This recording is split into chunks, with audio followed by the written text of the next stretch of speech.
melihat bahwa ada beberapa concern waktu bulan Maret tentang Silicon Valley Bank. Bagaimana hal itu menjadikan beberapa masukan yang kita lihat juga di risalah daripada Federal Reserve tadi malam yang dirilis. Tetapi seperti dikatakan dari Head of Banking Supervision Michael Barr mengatakan bahwa the US banking sector is sound and resilient. Jadi kalau kita melihat ini kita bawa ke Indonesia umpamanya kita melihat bahwa yang mengenai kasus daripada Silicon Valley Bank ini lebih idiosinkratik daripada sistemik ya.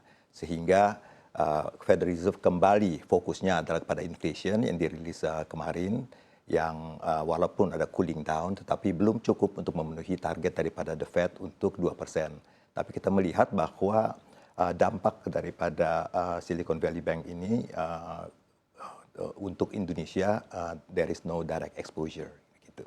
Baik, artinya kalaupun The Fed ini masih akan melanjutkan agresivitas untuk menaikkan suku bunga acuan, ini pun tidak akan berdampak pada perbankan di Indonesia, terutama bank-bank internasional. Iya, kalau kita melihat bahwa perbankan Indonesia ini agak lain ya, karena situasi kondisi daripada bank di Indonesia cukup sound.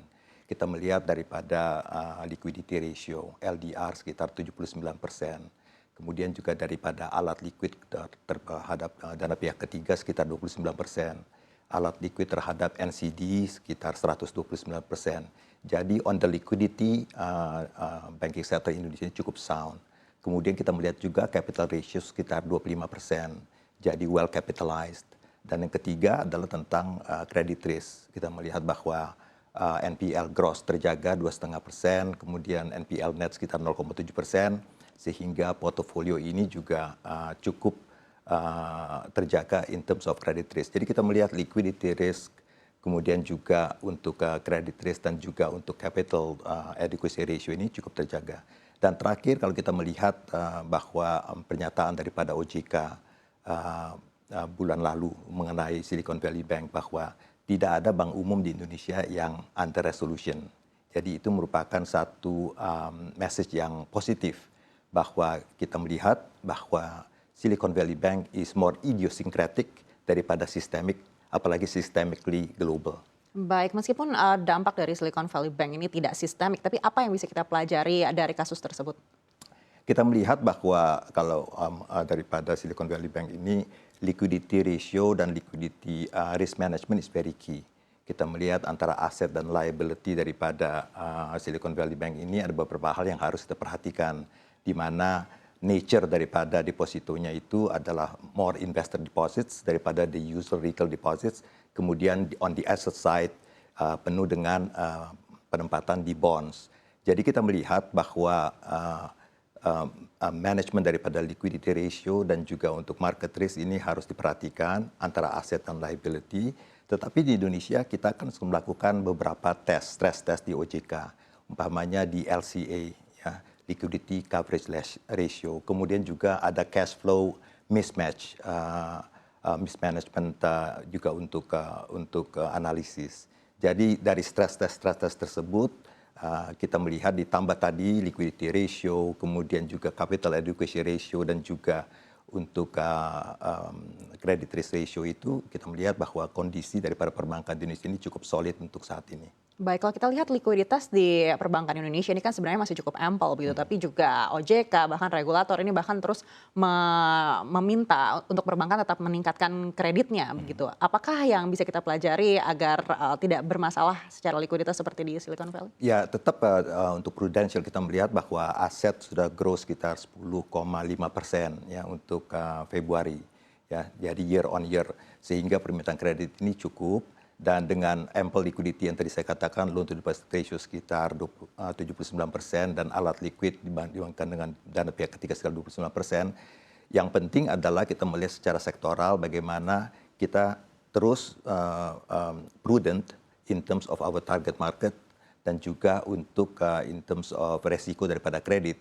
Sehingga jangan sampai dengan di ample liquidity ini menyebabkan satu problem lagi di credit risk. Jadi tiga-tiganya cukup penting ya. Jadi liquidity risk is very important, market risk, kemudian juga credit risk. Baik, Bapak melihat seperti apa iklim penyebaran kredit di awal 2023 ini? Kita cukup hopeful ya kalau kita melihat tadi bahwa perkembangan kredit sudah double digit di bulan Februari dan kita melihat juga bahwa ada beberapa hal yang bisa menjadi potensial ya untuk pertumbuhan kredit.